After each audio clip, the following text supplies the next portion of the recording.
I've played in the greatest for 8 years. In all honesty, the greatest gave me tournament play. Never had that before. Never played in any tournaments. It was just league, screwing around on Sunday mornings. The greatest, I love tournament golf. I've actually joined the U.S. Amateur Tour. Just, it's a completely different game. I've never thought about not playing. I look forward to playing. I love tournament golf, so it's one of the highlights of my summer. Hi, I'm Will Hyde. I'm born and raised in Youngstown, Ohio. I currently live in Poland, Ohio. I work for M7 Technologies, been there 25 years next month. I'm an engineer. I've been playing golf since I was 10. My grandfather, Bill Kumsa, was the professional at, it was Leffingwell Country Club when it was a 9-hole course. So when we turned 10 years old, you got clubs and lessons. It was fun, but never really played it. But I started from when I was 10 playing Mill Creek.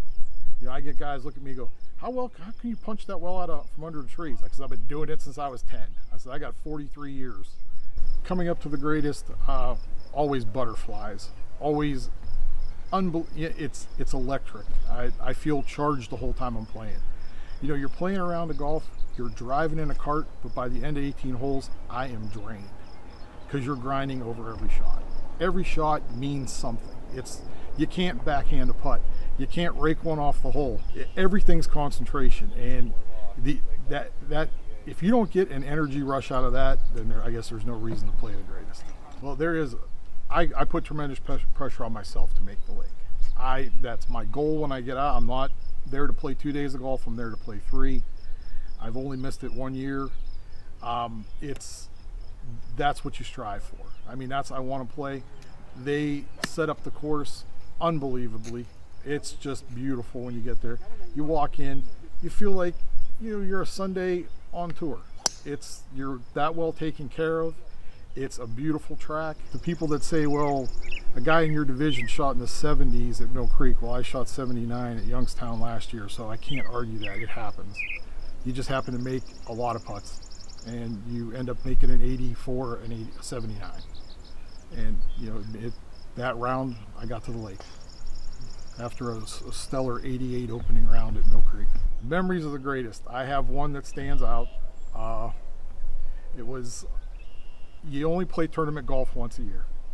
You hit a ball and it stops on the lip of the cup. What do you do with your Sunday group? You rake it off the hole. Not playing well, get to hole number 12 a couple years ago. Thought I made an awesome putt. It stops a half roll from going in the hole.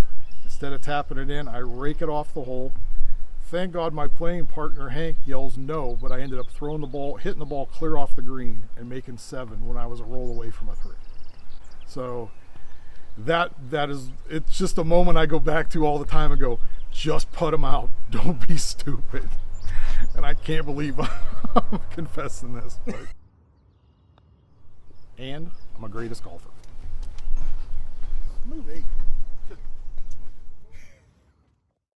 So I'm Hank Morris, and I was Will's playing partner a few years back when in half a ball short. For whatever reason, I'm standing there watching, okay, great, he's going to play it out. Instead of putting it and lining up, he just, for whatever reason, puts the club next to it and starts to rake, and I'm screaming, no!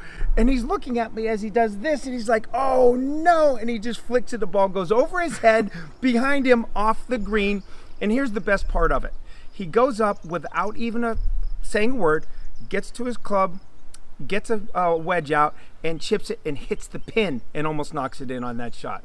It was a good learning moment for all of us that every shot does count, and you have to be really conscientious of hitting every shot into the hole.